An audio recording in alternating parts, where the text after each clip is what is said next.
সাংবাদিক বন্ধুরা আসসালামু আলাইকুম। আমরা প্রায় 32টা দল আছি, এই জন্য ব্রিফিংটা শর্ট হইলেই সকলের জন্য সুবিধা, আপনাদের জন্য সুবিধা। তো কিছুটা তো আলোচনা হয়েছে আজকে, যেটা আপনারা বলেছেন তত্ত্বাবধায়ক সরকারের ব্যাপারে আমরা একমত আছি সকলেই।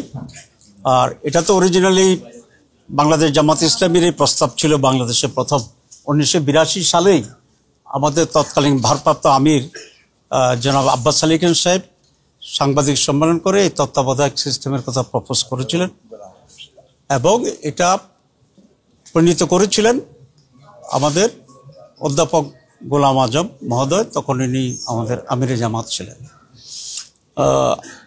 আজকে আলহামদুলিল্লাহ আমরা আবার সকলে এই বিষয়ে একমত হতে পেরেছি। এটা ফরমেশন নিয়ে আমাদের ভিতরে একটু ডিফারেন্স হচ্ছে।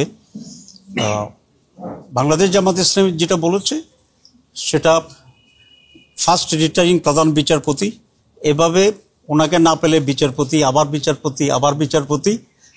6th এসে আমরা বলেছি যে যদি এই জায়গায় আমরা কোনোভাবেই আসতে না পারি তাহলে প্রেসিডেন্ট সকল রাজনৈতিক দলগুলো যেগুলো পার্লামেন্টকে রিপ্রেজেন্ট করে বা এই নির্বাচনের পরে যেটা করবে তাদের সমন্বয়ে আলোচনার মাধ্যমে একজন ব্যক্তিকে প্রধান উপদেষ্টা করা হবে, যেটা আমরা 91-এ শাহাবুদ্দিন সাহেবকে আমরা সেভাবে সিলেক্ট করেছিলাম।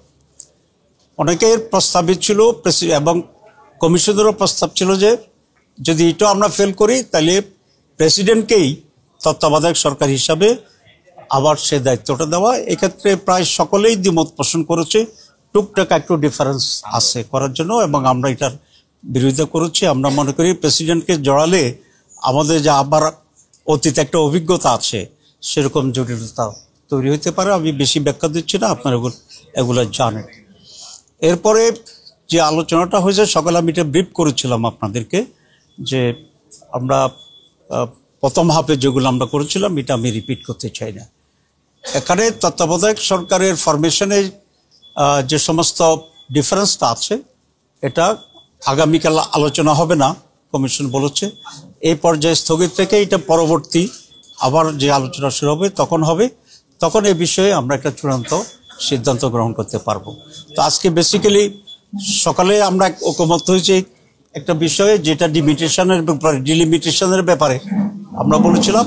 আর এখানে তত্ত্বাবধায়ক আবার ফিরে আসবে এটা ব্যাপারে আমরা সব একমত হয়েছি এবং সুপ্রিম কোর্টেও এই বিষয়ে একটা মামলা আছে, এটা রায় হয়ে যাবে এবং আমরা করি এটা পজিটিভ হবে। আপনাদের সবাইকে ধন্যবাদ। তত্ত্বাবধায়কের মেয়াদের ব্যাপারে কমিশন 3 মাস বলেছে, জামাত ইসলামী এটাকে 4 মাস বলেছে। 4 মাস জি। এবং স্থানীয় সরকার এবং জাতীয় সরকার দুটোই, জাতীয় নির্বাচন এবং স্থানীয় নির্বাচন এই দুটি তত্ত্বাবধায়ক সরকারের মাধ্যমে হইতে হবে। এটা আমাদের দাবি এবং এটা আমাদের অভিজ্ঞতা যে তত্ত্বাবধায়ক সরকার না হলে যেমনি জাতীয় নির্বাচন কোনো নির্বাচনে হয় না, দলীয় সরকারের অধীনে একইভাবে স্থানীয় নির্বাচনও কোনো নির্বাচন হয় না। সুতরাং দুটাকেই তত্ত্বাবধায়ক সরকার অধীনে হতে হবে, এটা আমাদের দাবি। কেউ একমত কেউ দ্বিমত, এটা আলোচনা চলছে। ওকে, আরেকটা প্রশ্ন ছিল, বলেন। সেটা হলো গতকাল আমরা দেখেছি যে প্রধান দল বিএনপির ভারপ্রাপ্ত চেয়ারম্যান তারেক রহমান বলেছেন যে আপনারা যে পিআর পদ্ধতি নির্বাচনের দাবি তুলেছেন এটি বাংলাদেশের জন্য উপযোগী কিনা বিবেচনা করার কথা বলেছেন এবং আরেকটা কথা বলেছেন যে এটা একটা অস্থিতিশীল সমাজ এবং সরকার তৈরি করতে পারে। এই বিষয়ে আপনাদের মন্তব্য জানান।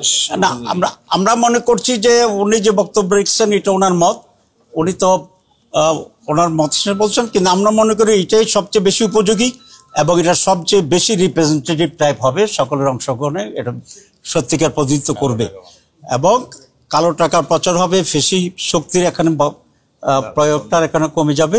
এটার বহুবিধ সুবিধা আছে, কিন্তু আজকে এত বিস্তারিত করলে তো বাকিরা টায়ার্ড হয়ে যাবে।